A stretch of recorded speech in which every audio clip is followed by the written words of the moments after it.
A B और P Q, ये कौन से ट्राइंगल में है? ये है ओ पी क्यू में। तो यहाँ पर लिखेंगे in triangle O P Q A B is parallel to P Q, so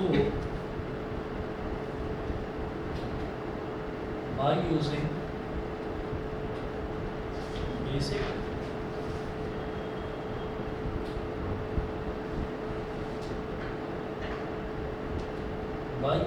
basic proportionality theorem, by using basic proportionality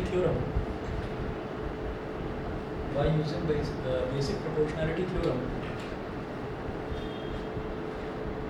यहाँ पर आप ये देखिए, जब ए बी पी क्यू के पैरेलल है तो इसका मतलब क्या हो जाएगा? O A upon A P is equal to O B upon B Q.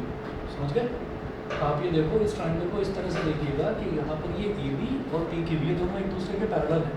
तो जब पैरेलल हैं तो ओ से ए तक वाला जो लाइन है ओ ए, फिर ए से पी तक वाली जो लाइन है ए पी, मतलब O A upon A P is equal to O B upon B Q, ये हो जाएगा।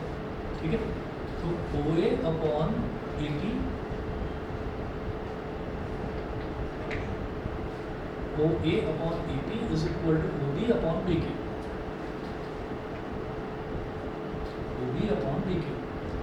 ये हो गया हमारा इक्वेशन नंबर 1। इसके बाद देखिएगा, अब जो दूसरा दे रखा है वो देखते हैं कि A C is parallel to P R. तो यहाँ पर क्या दे रखा है? ए सी पी आर के पैरेलल दे रखा है। तो ये कौन से ट्राइंगल में लाई कर रहा है? ओ आर पी में। तो नोट करें, in triangle O R P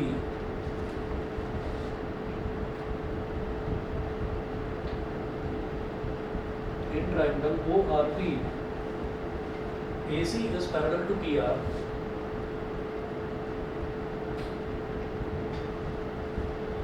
In triangle ORP, AC is parallel to PR. तो OC upon CR is equal to OA upon AP.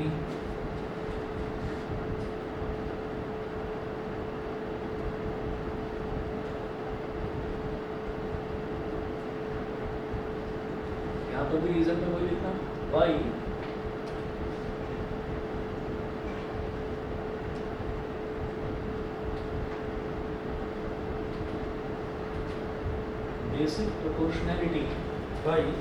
Basic proportionality theorem. ठीक है, तो अब आप ये देखिएगा कि जो इक्वेशन नंबर 1 है इसमें भी क्या दे रखा है? एक साइड OA अपॉन AP, और इक्वेशन नंबर 2 में भी एक साइड क्या है? OA upon AP। तो इससे क्या समझ में आता है? ये भी OA अपॉन AP के इक्वल और वो भी OA अपॉन AP के इक्वल, इसीलिए OB upon BQ is equal to OC upon CR। Equating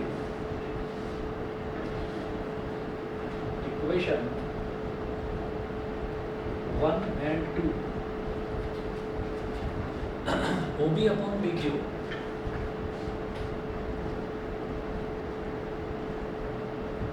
is equal to OC upon CR. So by converse of basic proportionality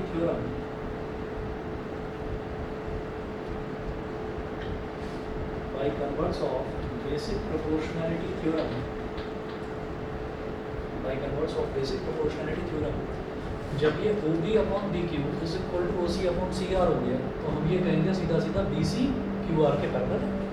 ठीक है ना? अब ये देखो कि यहाँ पर रेशो इक्वल आ गया मेरे पास कि O से B तक वाली लाइन अपॉन B से Q तक वाली लाइन, मतलब OB upon BQ is equal to OC upon CR। तो इसका मतलब BC is parallel to QR ही होगा, BC is parallel to QR,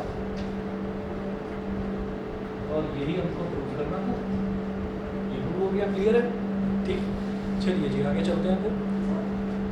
question number 7 देखिएगा, यूजिंग थ्योरम 6.1। अच्छा, 6.1 जो थ्योरम है हमारी 6.1 यही है, basic proportionality theorem. Prove that a line drawn through the mid point of one side of a triangle parallel to another side bisects the third side. ये मेरे को प्रूव करना है यहाँ पर। तो क्वेश्चन नंबर 7 देखिएगा,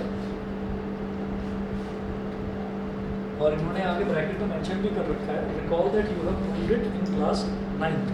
तो क्लास 9th में आपने क्या प्रूव करा था? क्लास 9th में आपने करा था मिड पॉइंट थ्योरम। तो ये बेसिक प्रोपोर्शनलिटी थ्योरम की हेल्प से कहते हैं कि मिड पॉइंट थ्योरम आप प्रूव करके दिखाइए। ठीक, तो इसमें देखिएगा कैसे करना है। Prove that a line drawn through the mid point of one side of a triangle. तो पहले क्या करेंगे, एक ट्राइंगल बना लेंगे।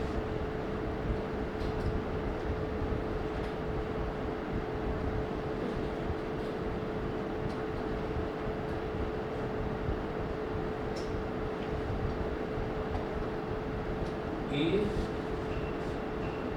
बी सी, ये ट्राइंगल हमने बना लिया ए बी सी। इसके बाद prove that a line drawn through the mid point of one side of a triangle.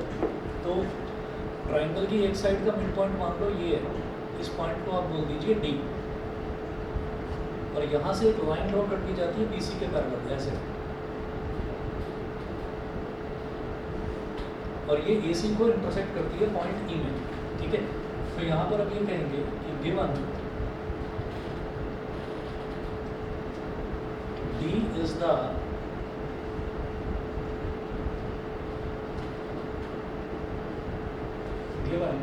The mid point of A B.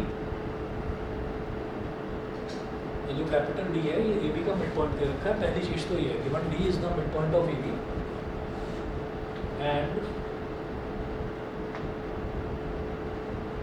DE is parallel to BC.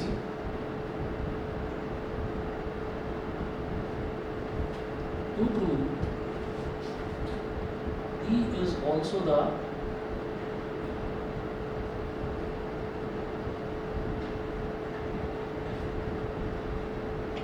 midpoint of AC. E is also the midpoint of AC. ये चीज prove करनी है।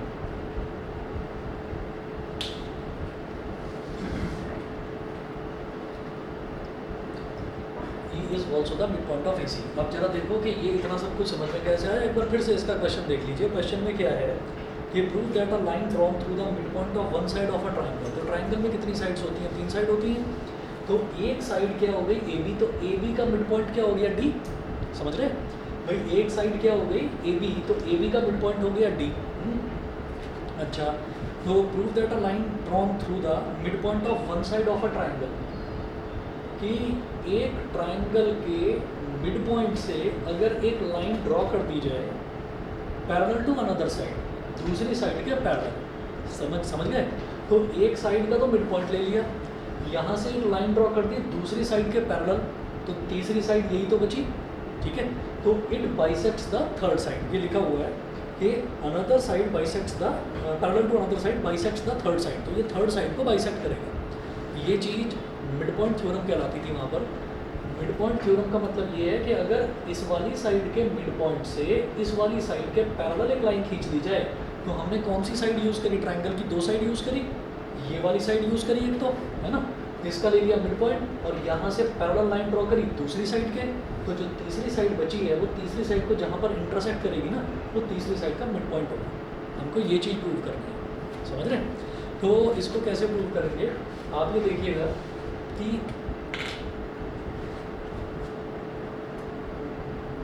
D is the mid point of AB।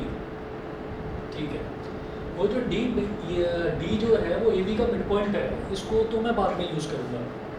ठीक है, पहले हम ये देखते हैं कि DE BC के पैरेलल दे रखा है।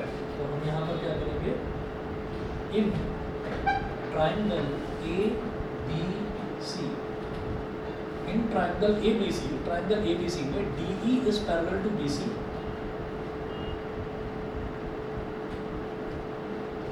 in triangle ABC, DE is parallel to BC.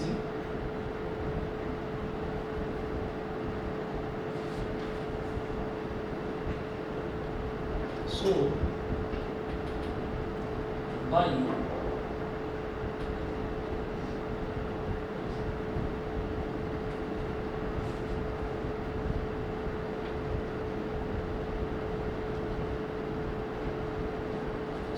basic proportionality theorem, in in triangle ABC, DE is parallel to BC. So by basic proportionality theorem, AD upon DB is equal to AE upon EC. ये तो हो ही जाएगा. AD upon DB is equal to AE upon EC. ये हो गया. उसके बाद हम ये कहेंगे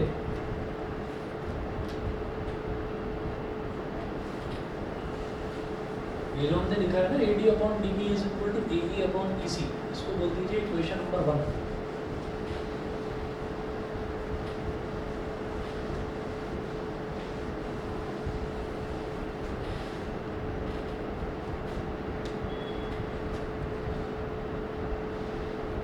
ये हो गई इक्वेशन नंबर 1. अब यहाँ पर ये कहेंगे सिंस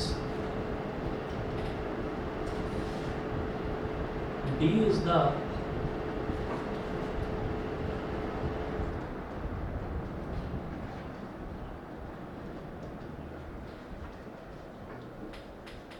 ऑनलाइन वाले बस 1 मिनट वेट करें, लाइट गई है, अभी आ जाएगी.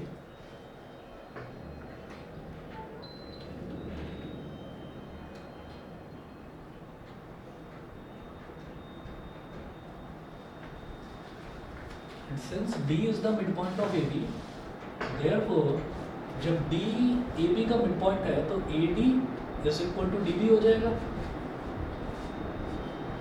Therefore AD is equal to DB. So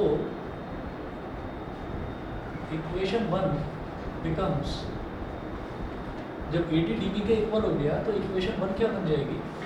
आप AD DB के इक्वल है, AD की जगह लिख दो DB, और नीचे जो DB लिखा हुआ है उसको DB लिखा रहने दो. तो DB अपॉन DB हो गया, करा जा सकता है. हमने डिनोमिनेटर में DB लिखा हुआ है, इसको तो ऐसे ही लिखा रहने दिया DB, और जो न्यूमरेटर में AD था उस AD की जगह हमने DB लिख दिया, क्योंकि D is the mid point of AB. तो DB अपॉन DB हो गया, और इज इक्वल टू क्या है? AE upon EC. AE upon EC. अब DB से DB कैंसल आउट हो जाएगा तो इधर क्या बचेगा? 1 is equal to AE upon EC. अब ये जो EC है ये इधर 1 में मल्टीप्लाई हो जाएगा, तो क्या हो गया? EC is equal to AE. It implies that E is the midpoint.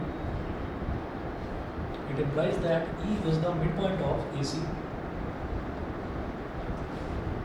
It implies that E is the midpoint of AC. यहाँ पर ये समझ में आता है कि ये जो E है ये AC का midpoint है. क्लियर है? तो यही हमको करना था इसमें क्वेश्चन नंबर 7 में. ऑनलाइन वाले बता दें भाई, समझ में आ गया इतना?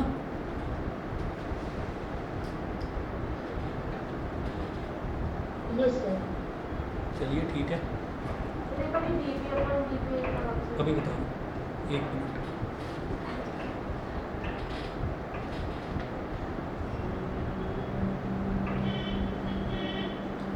चलिए देखिएगा, ये जो DB अपॉन DB करा ये कैसे करा? हमारे पास इक्वेशन थी, ये तो बेसिक प्रोपोर्शनलिटी थ्योरम से आ गया था. AD upon DB is equal to AE upon EC, क्योंकि DE BC के पैरेलल था. अब उसके बाद ये दे रखा है कि D is the mid point of AB, तो इसका मतलब AD और DB ये दोनों इक्वल होंगे, क्योंकि वो उसका मिड पॉइंट है. तो AD और DB दोनों इक्वल हो गए. तो मैंने क्या करा कि DB को तो DB रहने दिया डिनोमिनेटर में, और AD की जगह भी मैंने DB लिख दिया, क्योंकि AD और DB दोनों इक्वल हैं.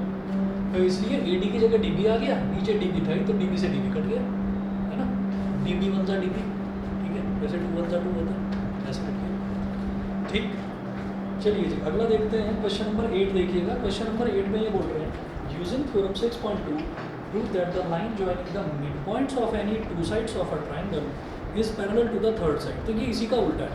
यूजिंग थ्योरम 6.2 का मतलब क्या है कि ये आपसे converse of Thales theorem, converse of basic proportionality theorem, वो कह रहे हैं कि वो यूज़ करके क्या करना है. देखिए क्वेश्चन नंबर 8.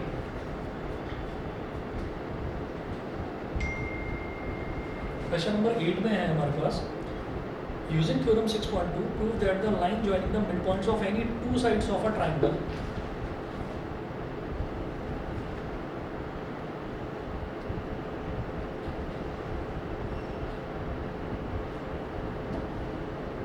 A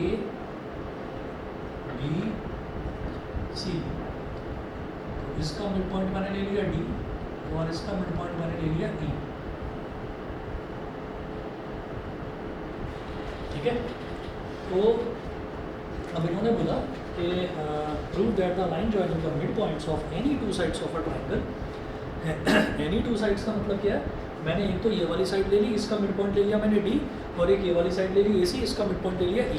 तो इन्होंने बोला कि इस साइड का और इस साइड का मिड पॉइंट अगर ज्वाइन कर देते हैं तो ज्वाइन करने पर जो लाइन बनती है वो तीसरी साइड के पैरेलल बनती है।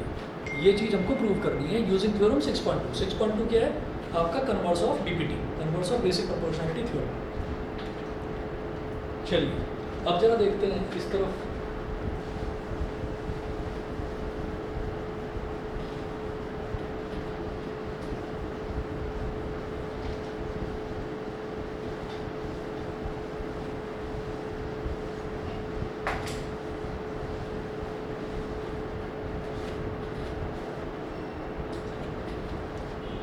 तो यहाँ पर हम ये कहेंगे कि given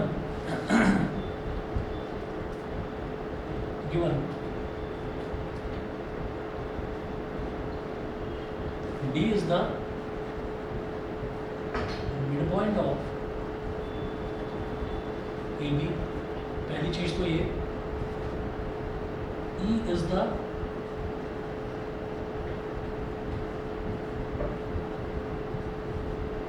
midpoint of AC, given D is the midpoint of AB and E is the midpoint of AC। तो EB बता दिया, एक के E AC का मिड है और D AB का मिड है। इसका मतलब क्या होगा? इसका मतलब ये होगा D is the mid point of AB का मतलब क्या है कि AD is equal to DB। AD is equal to DB, ये हो गया। अच्छा, ये जो इज इक्वल टू के इस तरफ जो टर्म होती है, अगर उसको यहाँ डिनोमिनेटर में ले आऊँ तो ये क्या बन जाएगा? AD upon DB। जब इसको यहाँ ले आया तो यहाँ कुछ नहीं बचा, मतलब 1 बच गया यहाँ पर। ठीक है, तो AD upon DB is equal to 1 हो गया। इसको बोल दीजिए इक्वेशन नंबर 1। ये हो गया हमारा इक्वेशन नंबर 1। उसके बाद देखिएगा फिर है E is the mid point of AC। तो E जो है वो AC का मिड पॉइंट है। इसका मतलब क्या है कि AE is equal to EC। AE is equal to EC। यहाँ पर भी ब्रैकेट में लिख लीजिएगा गिवन, और यहाँ भी ब्रैकेट में लिख लेना गिवन। ये हमको दे रखा है। जब दे रखा है कि E AC का मिड पॉइंट है तो इसका मतलब EE और EC इक्वल होंगे। तो AE is equal to EC। Same काम यहाँ पर कर लो, इस EC को नीचे ले आओ।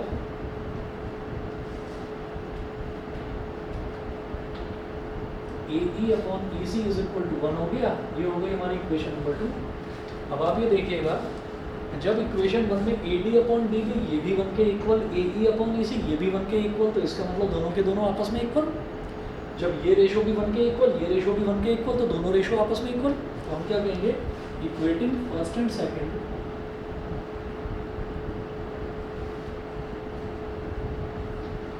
Equating first and second AD upon DB is equal to AE upon EC। So by converse of basic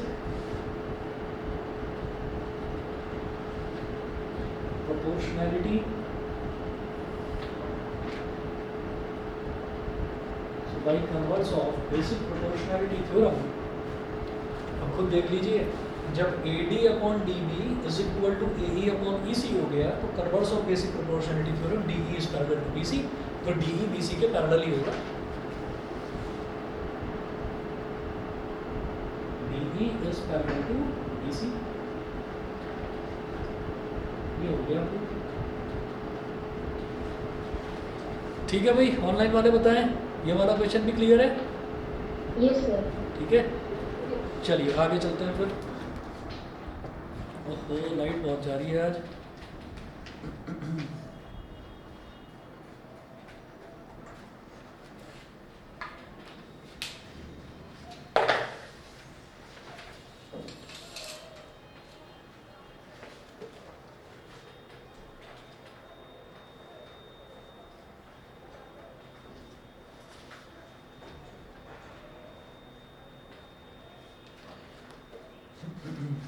question number 9 देखिएगा, मेरी आवाज़ तो आ रही है ना ऑनलाइन वालों को सभी को? Yes, sir. ठीक है, Yes, sir. चलिए तो एक बार क्वेश्चन नंबर 9 पढ़कर बताता हूँ। A B C D is a trapezium in which A B is parallel to D C and its diagonals intersect each other at the point O. Diagonals एक दूसरे को intersect करते हैं एट द पॉइंट ओ। तो show that A O upon B O is equal to C O upon D O. तो यहाँ पर कहीं कोई डायग्राम नहीं दे रखा, बस ये बता रखा है कि ट्रेपेजियम कुछ इस तरह से है कि उसमें ए बी और डी सी एक दूसरे के पैरेलल है। ये देखते हैं जरा।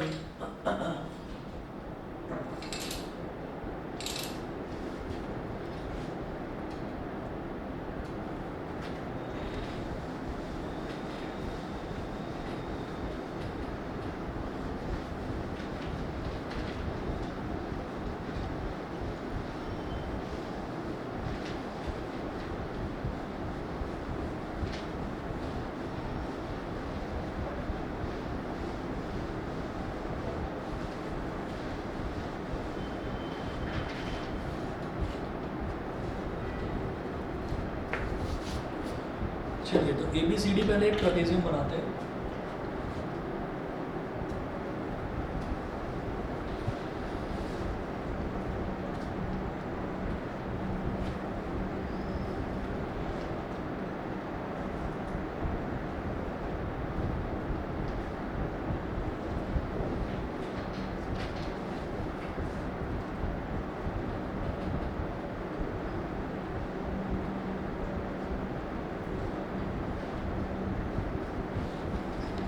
ABCD एक ट्रेपेजियम है। ABCD is a trapezium in which AB is parallel to DC। हमने इसको ऐसे बना लिया A B C D। एक चीज़ हमेशा याद रखना कि जब भी मैं कोई क्वाड्रिलेटरल बनाता हूँ, चाहे पैरेललोग्राम बनाओ, चाहे स्क्वायर बनाओ, रेक्टेंगल, ट्रेपेजियम, कुछ भी बनाओ, तो आपको जो अल्फ़ाबेट्स हैं वो सीक्वेंस में लिखने हैं। A B C D। ऐसे मत कर देना कि AB और CD, ऐसे मत करना, क्योंकि आप ये देखिए कुछ तो रीज़न होगा। इन्होंने क्वेश्चन में क्या दे रखा है? इन्होंने क्वेश्चन में बोला in which A B is parallel to D C. इन्होंने क्या दिया है? Given A B is parallel to D C. ये A B is parallel to C D भी तो दे सकते थे। इन्होंने A B is parallel to D C दिया है। इसी से हमको समझ में आ जाना चाहिए कि A B left to right है तो डी सी भी लेफ्ट टू राइट है ना? तो आप अपने आप ही देखिएगा कि वो बिल्कुल जो क्वेश्चन में देंगे उसके हिसाब से आपका जो फिगर है वो सेटिस्फाई कर जाएगा। आप बस ये ध्यान रखना ये जो सीक्वेंस हो वो प्रॉपर हो, मतलब ए बी है तो फिर सी और डी, मतलब पूरा का पूरा ये लूप कंप्लीट होना चाहिए। ए बी सी डी, ऐसा नहीं कि ए बी फिर लूप टूट जाए फिर आप इधर से आ जाओ सी डी, ऐसा नहीं होना चाहिए। ठीक, तो अल्फ़ाबेट्स जो हैं वो सीक्वेंस में होने चाहिए। तो गिवन है A B is parallel to D C और its diagonals intersect each other at the point O. तो इसके जो डायगनल्स हैं वो एक दूसरे को पॉइंट ओ पर इंटरसेक्ट कर रहे हैं। तो डायगनल क्या है? पहला तो ए से सी को ज्वाइन कर दो, ये हो गया ए सी, और डी से बी को ज्वाइन कर दो तो ये हो गया बी डी। डायगनल इनके कहाँ इंटरसेक्ट कर रहे हैं? पॉइंट ओ पर इंटरसेक्ट कर रहे हैं। ठीक है, अब आप क्या करिए, ए बी सी डी हमारे पास है। अब आप एक काम करिए, एक लाइन बना लो नई, और वो मैं ले लेता हूँ, उस लाइन को मैं लूँगा ई एफ। और अच्छा हाँ, प्रूव क्या करना है मेरे को यहाँ? Show that A O upon B O, ये शो करना है मेरे को कि A O upon B O, A O upon B O is equal to C O upon D O. ये चीज़ शो करनी है। कैसे करेंगे?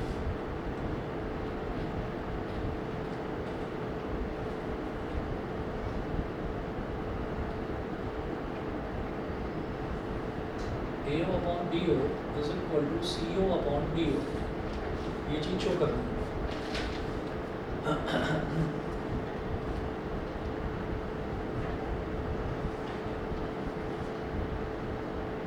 इसके सॉल्यूशन में सबसे पहले आपको कंस्ट्रक्शन करना पड़ेगा। कंस्ट्रक्शन में आप क्या करेंगे? Draw a line,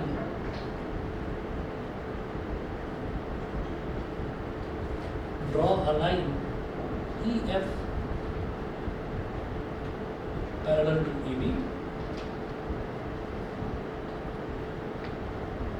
then it will be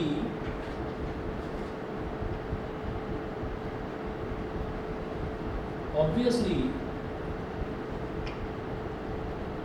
parallel to CD because CD ना लिखकर DC लिखो, DC because AB is parallel to DC। आपने क्या करा, एक लाइन ले ली ऐसे। अच्छा, जब कंस्ट्रक्शन करते हैं तो वो स्ट्रेट लाइन नहीं बनाते, डॉटेड लाइन बनाते हैं। A B C D, इसको बोला E और इसको बोला F। तो आप ये देख लीजिए, हमारा पेन हमको कहीं पर उठाना नहीं पड़ा, लूप बन रहा properly. A B C D E F, सही है, ठीक। तो A B C D E F इस तरह से बन गई। तो जो हमने ये कहा कि हमें E F एक लाइन ड्रॉ करनी है जो कि O से पास हो रही है, E F एक लाइन ड्रॉ करनी है जो कि ए बी के पैरेलल होगी, और जब वो ए बी के पैरेलल है तो ऑब्वियसली सी डी के तो पैरेलल अपने आप ही हो जाएगी, क्योंकि ए बी और डी सी आपस में पैरेलल है, ठीक है। अब देखिएगा कि अब इसमें क्या करते हैं हम,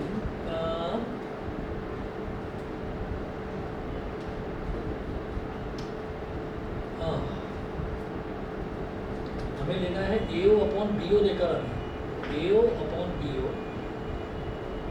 और सी ओ अपॉन डी ओ, ऐसे हो जाए कुछ इस तरह से हो जाए। तो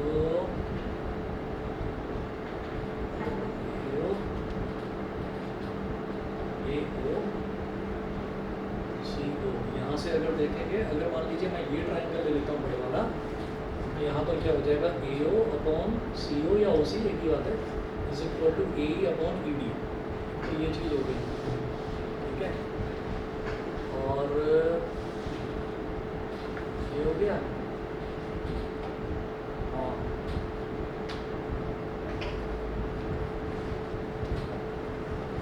अच्छा, तो और बी ओ और डी ओ चाहिए, ए और सी ओ अंदर वाला ये मतलब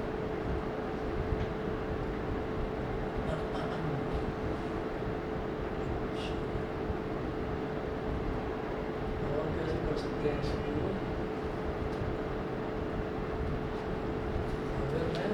ये वाला नीचे वाला ट्राइंगल ले लेते हैं, तो ए upon C O, A upon E D एक बार आ जाएगा। और अगर ये वाला ट्राइंगल ले लेते हैं तो D O upon D O, D O upon D O हो गया। चलिए जी देखिए, हम ये कहेंगे सबसे पहले ये वाला ट्राइंगल ले रहे हैं, नीचे वाला A D C, in triangle ADC, in triangle ADC, important mark कर लेना इस क्वेश्चन पर, अच्छा है क्वेश्चन, क्योंकि इसमें कई बार ना हमको ये नहीं समझ में आता है कि हमें क्वेश्चन जो ट्राइंगल है वो कौन सा लेना है।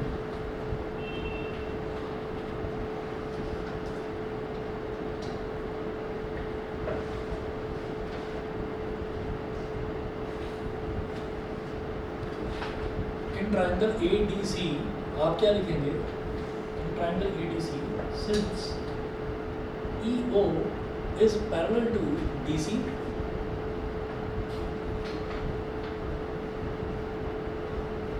ब्रैकेट में लिखना, because EF is parallel to DC।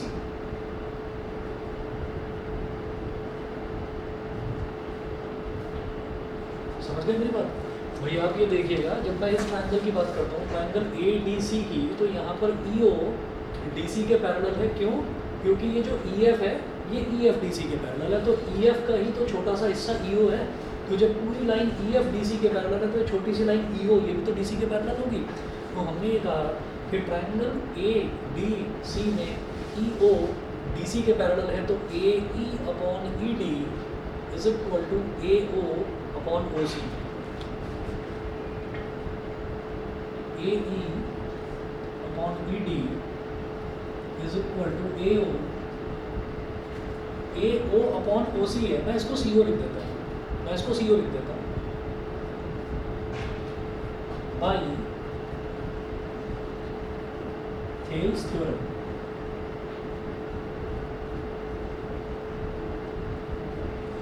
By Thales theorem. तो ये आप समझ लीजिए कि मैंने AO अपॉन CO क्यों लिखा, क्योंकि मुझे जो प्रूव करना है उसमें मेरे को एक AO चाहिए और एक CO चाहिए। मुझे AE अपॉन ED नहीं चाहिए, पर क्या करें, थेल्स थ्योरम के हिसाब से AE अपॉन ED तो आ रहा है, कोई बात नहीं। इसको मैंने बोल दिया इक्वेशन नंबर 1। ये हमारा हो गया इक्वेशन नंबर 1।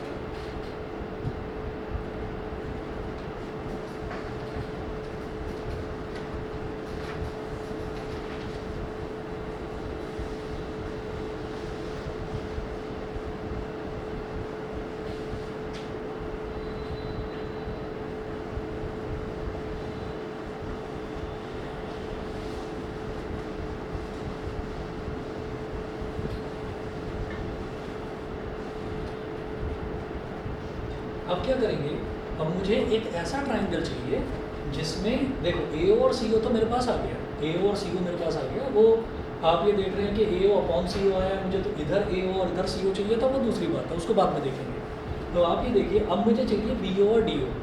तो बी ओ और डी ओ मिल जाए और साथ में ए ई और ई डी मिल जाए, ताकि दोनों को मैं इक्वेट करके काट सकूँ, कैंसिल कर सकूँ। ठीक है, तो मैं ये देखता हूँ कि बी ओ और डी ओ और ए ई और ई डी ये कौन से ट्राइंगल में मिल रहे हैं। आप ये देखो, बी ओ और डी ओ ये इस ट्राइंगल में है, और ए ई और ई डी, तो ट्राइंगल कौन सा बन गया, डी बी ए। डी बी ए ले लो ट्राइंगल, समझ गए।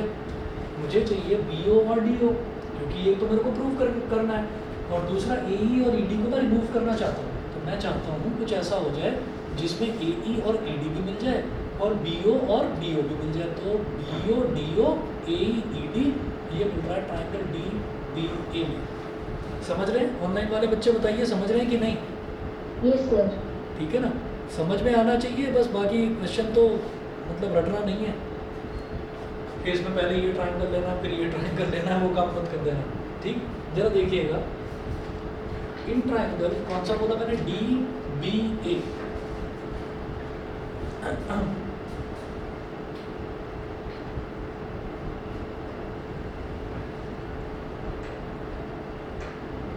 ट्राइंगल डी बी ए, अब यहाँ पर क्या लेंगे हम, E O is parallel to A B.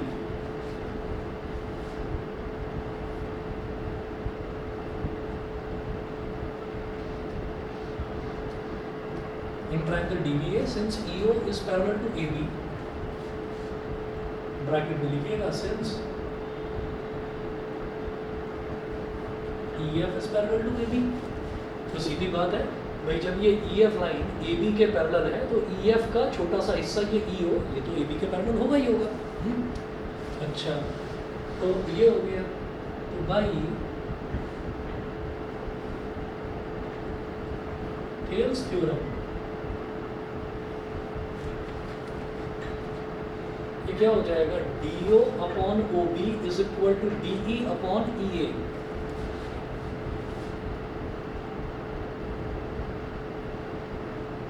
D O upon O B is equal to D E upon E A, taking reciprocal on both sides.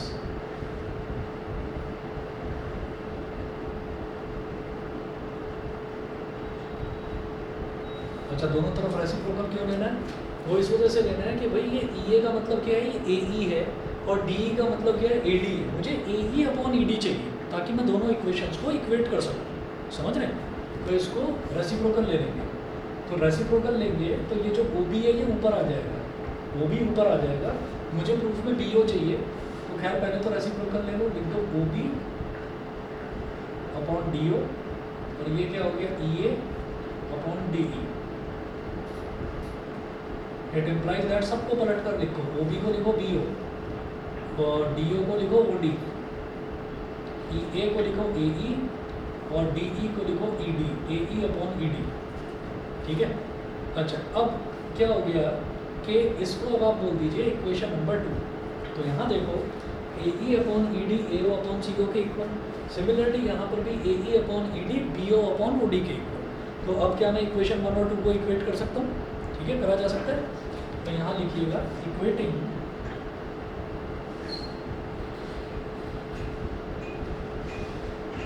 Equation 1 and 2। मैं equation 1 और 2 को equate कर रहा हूँ। तो यहाँ पर क्या हो गया, A O upon C O,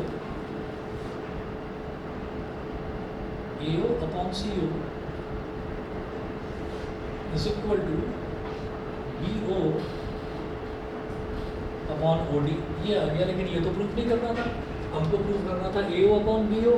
तो ये जो बी ओ है, इस बी ओ को इधर ले आओ, और ये जो सी ओ है भाई यहाँ पर ये मल्टीप्लाई हो रहा है, यहाँ जाकर डिवाइड में आ जाएगा, और ये यहाँ डिवाइड में है, ये ऊपर चला जाएगा। क्या प्रॉब्लम है, करा जा सकता है। ठीक है, ये जो बी ओ है, इस बी ओ को तो यहाँ ले आओ, और ये जो सी ओ है, इस सी ओ को यहाँ ले जाओ। नहीं समझे? ठीक है, तो ये क्या हो जाएगा, A O upon B O is equal to C O को इधर ले जाओ, C O upon O D या डी ओ, एक ही बात है। यही प्रूव करना था हमको। बताइए भाई, सभी को क्लियर? ऑनलाइन वाले बच्चे बताएं। Yes sir. ठीक है, तो कुछ नहीं, बदल लो उसको, डी ओ लिख दो, उसको डी ओ लिख दो, कोई बात नहीं।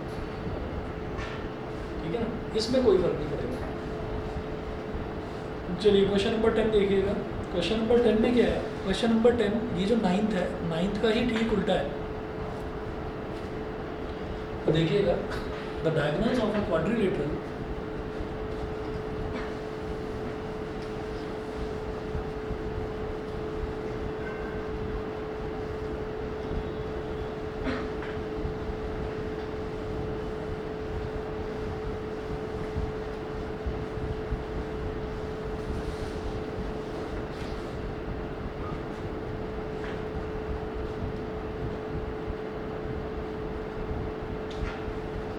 क्वेश्चन नंबर 10 में है, the diagonals of a quadrilateral ABCD intersect each other at the point O such that AO upon BO is equal to CO upon DO, show that ABCD is a trapezium. अब क्या बोल रहे हैं?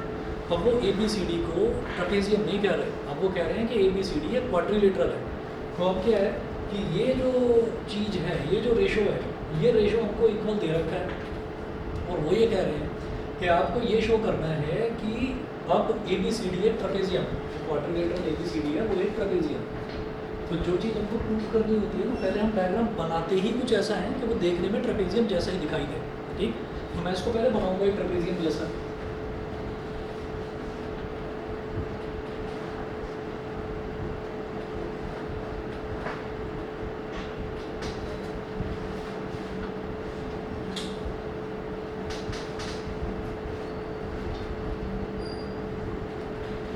ABCD मैंने एक trapezium के जैसा बना लिया, हालांकि ये क्या है, ये एक क्वाड्रिलेटरल है।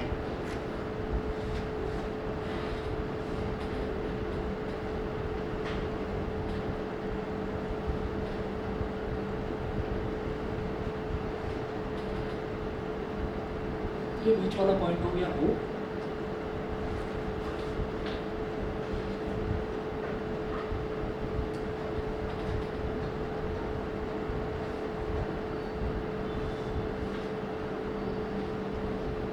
let ABCD be a quadrilateral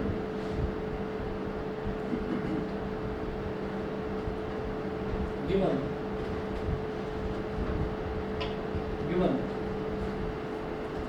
AO upon BO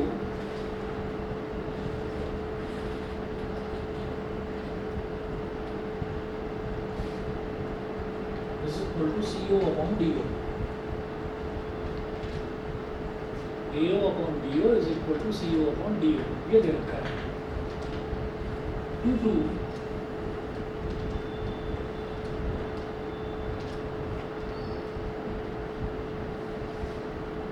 ABCD is a trapezium, ये प्रूव करना है हमको कि ABCD जो है वो एक ट्रेपेजियम है। ठीक है, किस तरीके से प्रूव करेंगे आप ये देखिएगा कि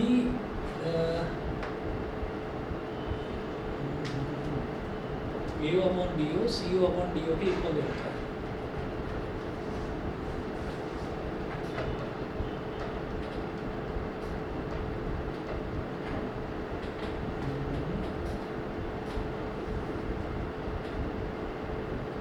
सर अगर हम AB से पैरेलल टू DC प्रूव कर दे तो फिर वो ट्रेपेजियम हो जाए। एक्चुअली करना ही ये है, यही करना है, AB को DC के पैरेलल प्रूव करना है। आप इसमें ये करेंगे, ये जो दे रखा है ना, पहले एक लाइन ड्रॉ कर लेंगे यहाँ पर ऐसे, वही जैसे उसने करा था ई एफ।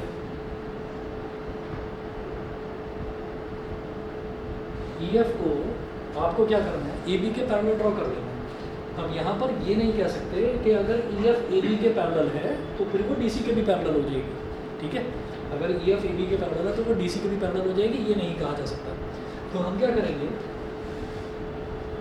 कंस्ट्रक्शन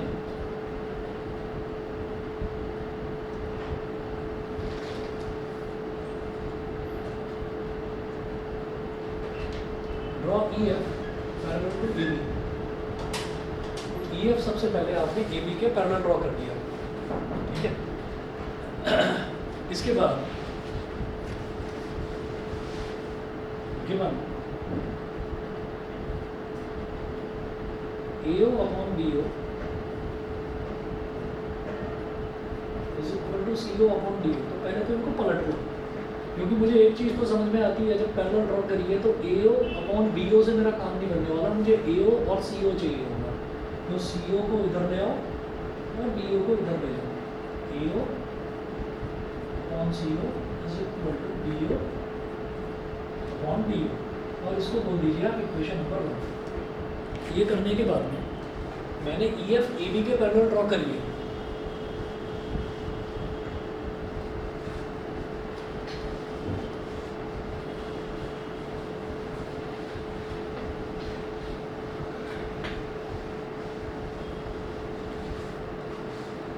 तो अब आप देखिएगा क्या होगा। अब हम ये करेंगे, जब ई एफ ए बी के पैरेलल है तो आप ये वाला ट्रायंगल लीजिए, सिर्फ डी बी ए,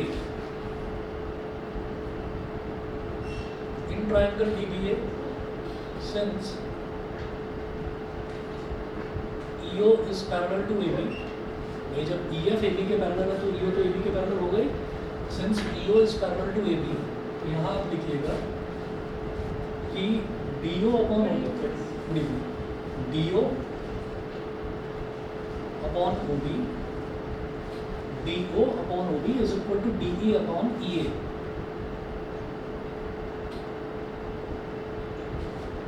अब क्या करो, मुझे तो जो इक्वेशन 1 में दे रखा है B O upon D O दे रखा है, तो रेसिप्रोकल ले लूंगा यहाँ पर। समझ रहे हैं, इतना तो क्लियर है। तो taking reciprocal,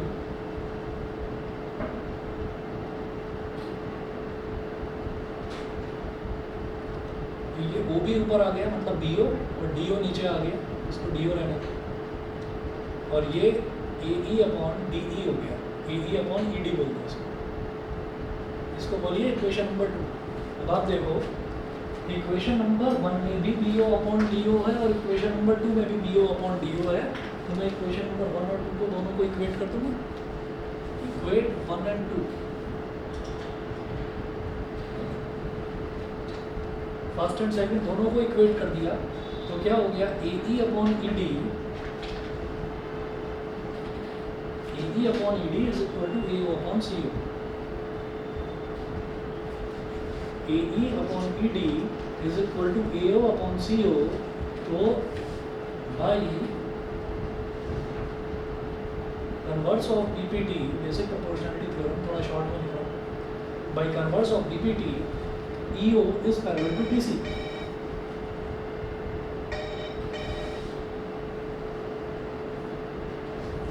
EO is parallel to DC. Therefore, AB is parallel to DC. Therefore, ABCD is a trapezium.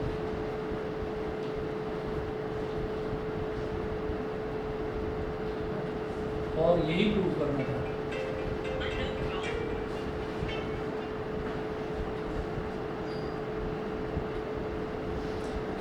बताइए जी, समझ में आ गया? भाई जब देखो EO DC के पैरेलल हो गया, ये जो EO है जब DC के पैरेलल हो गया और AB के पैरेलल मैंने इसको माना ही था, ठीक है। तो EO DC के पैरेलल हो गया और EO को मैंने AB के पैरेलल माना ही था। इसका मतलब क्या हुआ? इसका मतलब क्या हो गया कि भाई आपका AB और DC दोनों पैरेलल हो गए। AB और DC दोनों के पैरेलल होने का क्या मतलब है कि ये दोनों जो है ये एक ट्रेपेजियम है।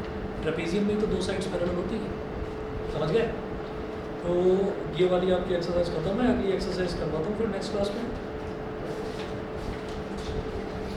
ठीक है।